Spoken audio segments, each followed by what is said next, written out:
Maswerteng hapon po 3D Lotto players. Narito na po ang mga numerong nanalo sa 3D Lotto.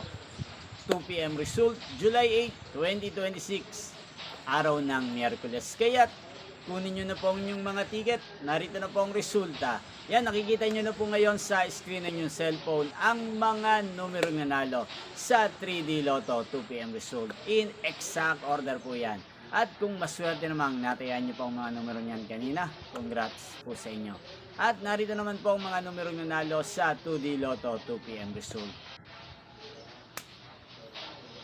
Yan, ano nga bang magandang numero ngayong araw na to sa 3D Lotto? Para po sa akin, bet ko pong mga numero, ang numero 5, 2 at 8. Unang kombinasyon.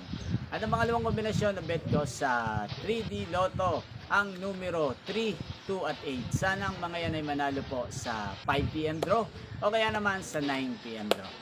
Yan, inyo pong napanood ang resulta ng 3D Lotto sa channel na to, Roderick Hernandez TV.